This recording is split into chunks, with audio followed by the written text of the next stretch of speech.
বিজ্ঞানীদের কাছে অপার এক রহস্যের নাম আটলান্টিক মহাসাগর। 1912 সালে বিশ্বখ্যাত টাইটানিক জাহাজটি এই আটলান্টিক মহাসাগরে ডুবেছিল।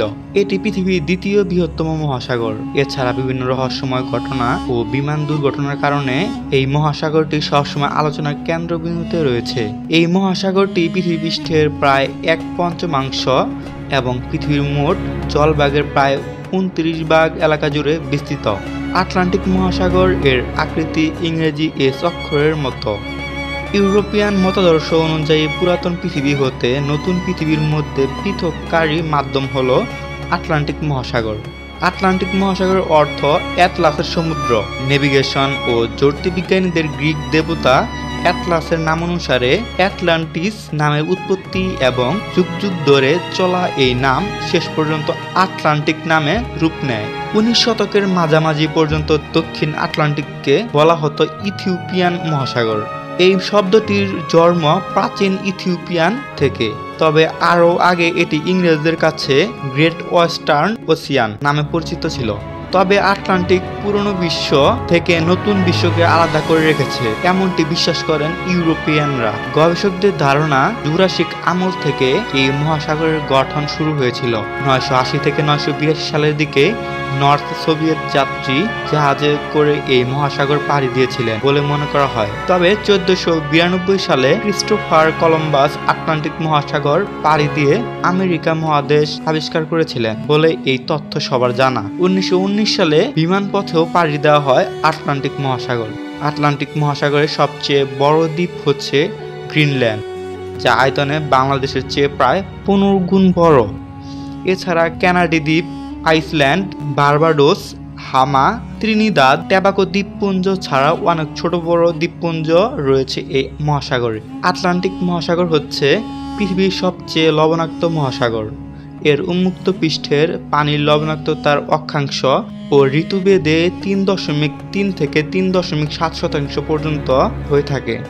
তাপমাত্রার মতো লবণাক্ততাও নির্ভর করে অক্ষাংশ ও মৌসুমের উপর, অর্থাৎ জায়গা ভেদে এর লবণাক্ততার পরিমাণও কম বেশি হয়। আটলান্টিক মহাসাগরের তলদেশে কিছু জায়গার পরিবেশ বেশ বৈচিত্র্যময় এবং রয়েছে সমৃদ্ধ ইকোসিস্টেম। সেখানে রয়েছে নানা রকমের কোরাল ও স্পঞ্জ সহ বিচিত্র সব প্রাণী।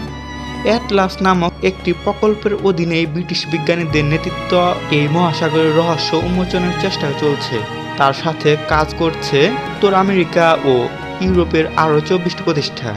তবে আটলান্টিক মহাসাগরে বেশি পরিমাণে জাহাজ চলাচলের কারণে এই পানিতে বিপুল পরিমাণ রাসায়নিক দ্রব্য মিশছে, যা জলজ প্রাণী ও উদ্ভিদগুলোর জন্য দিন দিন মারাত্মক হুমকির সম্মুখীন হয়ে উঠছে। জীববৈচিত্র্যের মতো মৎস্য সম্পদের বিশাল ভাণ্ডার রয়েছে এই মহাসাগরে। মৎস্য সম্পদের প্রাচুর্যতার দিক থেকে এই মহাসাগরের অবস্থান দ্বিতীয়। পৃথিবীর মোট মাছের প্রায় 25% আটলান্টিক মহাসাগর থেকে আসে। জলবায়ু পরিবর্তন সহ নানা কারণে 1950 সালের পর থেকে মৎস্য ভাণ্ডারগুলোতে উল্লেখযোগ্য পরিবর্তন আসে। সারা বিশ্বে 3 ভাগে বিভক্ত মৎস্য ভাণ্ডারের 2টির অবস্থানই আটলান্টিকে। বাকি একটি ভাণ্ডারের অবস্থান ভারত ও পশ্চিম প্রশান্ত মহাসাগরে। আটলান্টিক তীরবর্তী দেশগুলোর উন্নয়ন ও অর্থনীতিতে এই মহাসাগর গুরুত্বপূর্ণ অবদান রেখে চলেছে। ন্যাশনাল ওশেনিক অ্যাটমসফেরিক অ্যাডমিনিস্ট্রেশন এর অভিযানে আটলান্টিক মহাসাগরের নিচে 2 মাইল এলাকা জুড়ে প্রায় 2 লাখ টন সোনার সন্ধান পাওয়া গেছে। অভিযান দল ধারণা করেছিল প্রায় 3 লাখ টন সোনা থাকতে পারে। তবে এ সোনা পানির নিচ থেকে উত্তোলন করে সঠিক ব্যবহারের কোনো উপায় এখনও আবিষ্কার করা সম্ভব হয়নি। পাশাপাশি প্রাকৃতিক গ্যাস, অপরিশোধিত তেল, মূল্যবান পাথরের বিশাল ভাণ্ডার এই আটলান্টিক মহাসাগরে।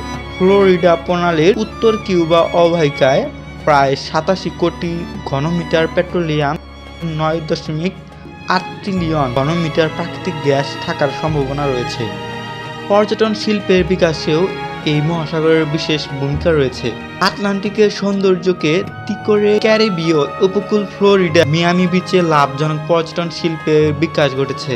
আটলান্টিক মহাসাগরের মধ্যে ক্যানারি দ্বীপপুঞ্জের অন্যতম লানজারো উপকূলের কাছে সাগরতলে প্রথম জাদুঘর স্থাপন করেছে স্পেন।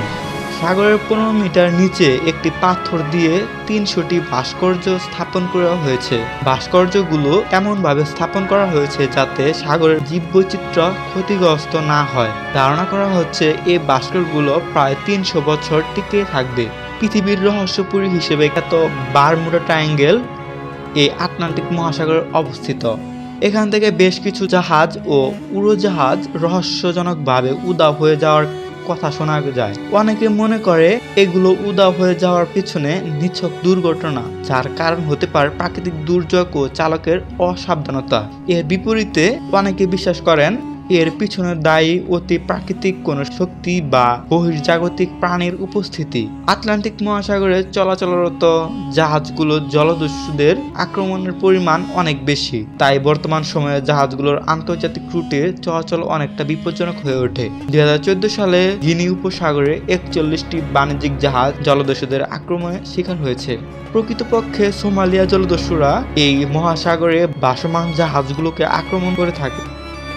শক্তিশালী ঘূর্ণিঝড় সৃষ্টির অন্যতম উৎস হিসেবে পরিচিত আটলান্টিক মহাসাগর। প্রত্যেক শীতকালে এখান থেকে ঘন ঘন ঘূর্ণিঝড়ের সৃষ্টি হয়।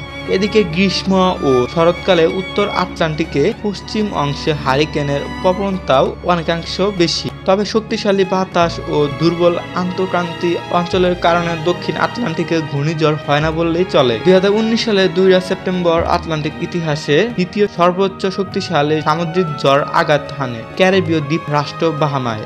এতে প্রায় 80 জনের মৃত্যু ঘটে, অনেক ঘরবাড়ি লন্ডভন্ড হয়ে যায়, আর এতে আর্থিক ক্ষতির পরিমাণ দাঁড়ায় প্রায় 3.4 বিলিয়ন মার্কিন ডলার। বিশ্ব বাণিজ্যিক ক্ষেত্রে আটলান্টিক মহাসাগর গুরুত্বপূর্ণ ভূমিকা পালন করে আসছে। পৃথিবীর পরাশক্তি দেশগুলোর মাঝখানে এর মহাসাগরটির অবস্থান হওয়ায় বিশ্ব বাণিজ্য সংক্রান্ত নানা কাজে আটলান্টিক মহাসাগরের গুরুত্ব অনেকটা বেশি। পৃথিবী খ্যাত বিভিন্ন নগরীর প্রাণভোমরা বলা হয়ে থাকে এই আটলান্টিক মহাসাগরকে।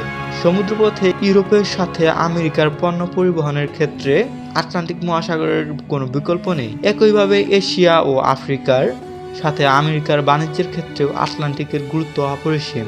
আন্তঃমহাদেশীয় সামুদ্রিক বাণিজ্য চালু হওয়ার পর থেকে পণ্য পরিবহনের ক্ষেত্রে আটলান্টিক মহাসাগরের ব্যবহার ক্রমাগত বেড়ে চলেছে। পৃথিবীর প্রায় 133টি দেশ সরাসরি এই আটলান্টিক মহাসাগরের তীরে অবস্থান।